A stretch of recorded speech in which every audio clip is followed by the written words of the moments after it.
Hello friends, my name is Meenakshi. मेरा नया channel है मीनाक्षी विद हिंदी ग्रामर। मैंने कल आपको भाषा के प्रकार बताए थे और उसमें बताए थे कि भाषा दो प्रकार की होती है, मौखिक और लिखित। उसके बाद मैंने लिपि के बारे में बताया और आगे हम चलते हैं। मैंने आपको होमवर्क भी दिया था कि आपको लिपि याद करनी कुछ भाषाओं की, शायद आपने कर भी ली हो, फिर भी मैं आपको बता देती हूँ। जो हमारी हिंदी, संस्कृत, गुजराती और मराठी नेपाली भाषा है वो देवनागरी लिपि में लिखी जाती है। उसके बाद हमारी पंजाबी भाषा वो हमारी गुरुमुखी में लिखी जाती है। उर्दू हमारी फारसी में लिखी जाती है, यानी कि फारसी उसकी लिपि है। उसके बाद अंग्रेजी, जर्मन, फ्रेंच वो हमारी रोमन लिपि में लिखी जाती है। चीनी भाषा चित्रलिपि में लिखी जाती है। दूसरा आपको एक जीके का जो क्वेश्चन है हिंदी रिलेटेड वो बताना चाहती हूँ कि जो हमारी हिंदी भाषा है वो एकमात्र भाषा नहीं है, भाषाओं का समूह है, यानी कि वो अकेली नहीं है। कुछ भाषाओं का समूह मिलकर तब एक हिंदी भाषा बनी। ये आपका जीके का रिलेटेड क्वेश्चन हो गया, क्योंकि ये अकेली भाषा नहीं है, इसके साथ कई अन्य भाषाओं का समूह था। दूसरा क्वेश्चन है कि हिंदी हमारी 9 राज्यों में बोली जाती है। तो 9 राज्य शायद आपको नहीं पता हो, तो मैं आपको बता देती हूँ। पहला है हमारा उत्तर प्रदेश, दूसरा है हमारा उत्तराखंड, मध्य प्रदेश, और उसके बाद है झारखंड, फिर उसके बाद है हमारा छत्तीसगढ़, बिहार और राजस्थान, हरियाणा आदि। ये हमारी 9 राज्यों में हिंदी बोली जाती है और लगभग हमारे देश में लगभग हिंदी ही भाषा बोली जाती है। हिंदी हमारी राज्य भाषा है।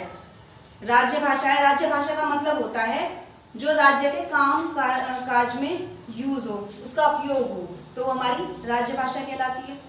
उसके बाद हिंदी के बारे में एक पॉइंट और है कि जब हिंदी हमारे संविधान में 345 में की अनुसूचित में जब लागू की गई थी, तो उस टाइम पे हमारी जो राज्य भाषाएं थी तो वो तो हिंदी थी, लेकिन और जो हमारी अन्य भाषाएं थी उसमें 14 ही भाषा सम्मिलित थी।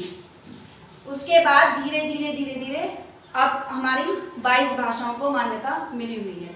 क्यों? क्योंकि जैसे जिस क्षेत्र में भाषाओं की ज़्यादा मांग हो जाती है, यानी कि उस भाषा को ज़्यादा बोलने वाले हो जाते हैं, तो उसको फिर भाषा की वो मिल जाती है। जैसे 22 भाषाएं गुजराती है और बंगाली है, etc। आगे मेरा जो टॉपिक है वो है बोली। बोली किसे कहते हैं? सीमित क्षेत्र में बोली जाने वाली भाषा को बोली कहते हैं, जिसका क्षेत्र बिल्कुल सीमित होता है। जैसे हरियाणा के अंदर ही बोली जाती है, गुजरात के अंदर ही बोली जाती है, तो ये बोली हो गई। बोली के बाद जो अगला पॉइंट आता है वो हमारा आता है उपभाषा का।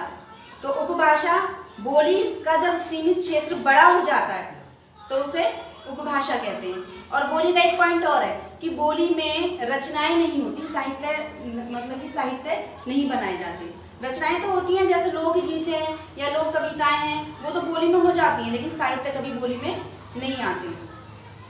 उपभाषा में बोली का जो क्षेत्र बढ़ गया है हमारा, वो उपभाषा कहलाती है। ठीक है। उसके बाद मैं राजभाषा के बारे में बता चुकी हूँ। राजभाषा के जो हमारे राज्य के काम काज आदि में यूज होती है उसे राजभाषा कहते हैं। हिंदी हमारी राजभाषा है और यही हमारा टॉपिक था आज का। कल मैं आपको इससे आगे बताऊंगी। ठीक है। और मेरी वीडियो अच्छी लगे तो प्लीज़ लाइक एंड सब्सक्राइब जरूर कर लीजिएगा। Thank you.